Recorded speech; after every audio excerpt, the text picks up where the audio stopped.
I think that something I'm probably going to be focusing on more in 2024 as I attempt to duck and dodge and bob and weave around the topicality,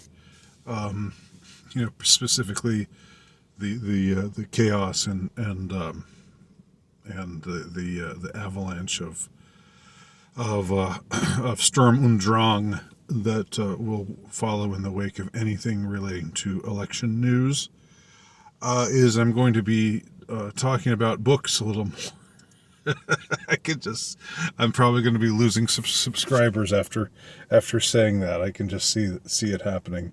Like, I think, you know what? Let's talk about books. How does that sound to you out there? Well, unsubscribe. but I'm going to make them interesting books and weird books, and you don't have to books you don't have to read. I mean, if you're not a reading type of person, if you're not a literate kind of person, or if you are literate but you just don't read, and I know people like that, people who could read but don't. A lot of people like that. I'll never totally shed my English teacher orientation. Uh, so I'll always be somewhat consternated at people aren't reading. People just aren't reading things these days. You'll just have to suffer with me on that, because once an English teacher, always an English teacher. Just like a Marines, Semper Fi. Same thing with English teachers. Okay, the book I want to talk about today is a book called The Iron Dream. The Iron Dream, and it's by Norman Spinrad. It was written a good long while ago. It might have been in the early 80s that this book was written. And I'm just going by memory of it right now. Although last time I checked, it's very easy to find, and I think you can even read it for free. I think there's a PDF of it somewhere, or there was the last time I looked for it. Okay, now you want to talk about a wild and crazy premise for a book. This one is pretty out there. So here's the premise. Okay, the premise is that it's set in, well, okay, first of all, the history behind the book. You have to understand this, first of all. The book is written by Adolf Hitler. But the book is written by Adolf Hitler in an alternate world in which Hitler packed up and left his homeland in the early 20s and became an immigrant to America and became a science fiction writer. And he developed this sort of cult following, okay, for his very distinctive and imaginative science works of science fiction. So so that's the information behind the book, okay, and it actually begins with about the author, Adolf Hitler, blah blah blah blah blah. Like you see at the beginning of a book, often if it's a historical book, it starts often with an about the author page. Well, it tells you about Adolf Hitler, and how he became this cult sci-fi writer and extraordinaire, and developed this following. So then the book is called something, I can't remember the actual title of the novel itself, but the name of Spinrad's novel is The Iron Dream, but that the novel that is being revealed here is something else, like the Lord of the Swastika or something like that, and And this is a real, a full-length book, okay? It's a full-length book, and the conceit of it is that it was written by Hitler after he emigrated to America. And it's, a very clear metaphor for Hitler's political beliefs and thoughts about where things need to go in the future, and it's a story about a young man who comes to his homeland only to find that it's been overrun with these vile beings there was some kind of nuclear fallout, and it created all these different races of like subhuman types with all these grotesque deformities and so forth. But the hero of the book, Furyk Yeager. I don't know why I remember that, but that's the name of the book's hero.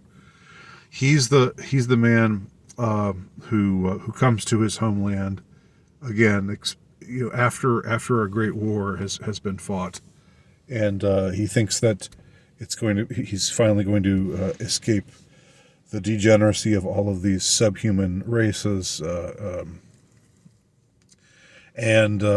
but he gets there and he finds that that his own homeland is swamped with these subhuman types, and of course they are mentally controlled by a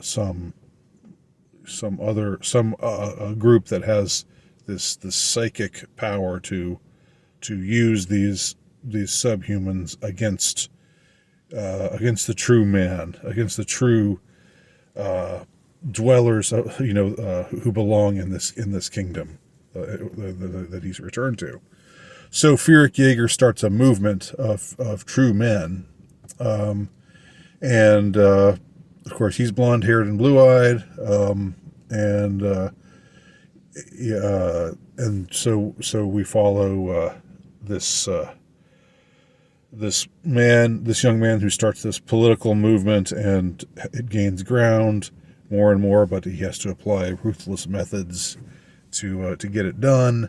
And again, it's all from the point of view of Hitler's hero. Okay, so the author is Hitler. So Norman Spinrad, the writer, is writing as if he were Hitler, and it's like it's this crazy story, but it has a happy ending from the perspective of the author who's Adolf Hitler. So then once you get to the end of the story, and I won't spoil it, I won't give anything away, partly because there's a lot that I don't remember. This was a while ago that I read it, but the most interesting, the thing that really knocks you for a loop is the conclusion. It's like, just like with a lot of historical books, you have somebody who either writes an introduction or some other author comes on, writing a conclusion in which he summarizes the relevance of the text that you just read and so forth. And so he tells a little bit about the author and what became of him and how he was obscure for a little while, but then his books really caught on in the United States and developed this big following. And then we find out that in this alternate world, the Soviet Union gained ground and eventually crushed everything in its wake, or in its path, and took over all of Europe and took over near all of Asia except for Japan, and then it slowly spread to South America, and of course to Canada. I mean that should be a fait accompli. That should be understood that would happen. That's basically happened in our own timeline. that Canada's gone communist. So, so, so we're in this world now, the world in which this book was written, where Hitler moved to America to write his novel, is a world where the Soviet Union basically won out, and the only two forces that stand in the way of a total world domination of the Soviets are the United States and Japan. So he's basically, it's such an audacious ending. He's saying basically, in a way, like that this things could have been better for the world, maybe, if somebody had challenged the Soviet Empire and put up a fight and maybe, gotten a foothold in Europe. But then he concludes by saying, but you know what? Even with all of that known, it's probably for the best that that nothing like that ever happened in Europe. Again, really, really audacious premise there, basically saying the world has been a better place because of the Nazis. Now he doesn't say that the Nazis were good, but it still is a pretty audacious way to end the book.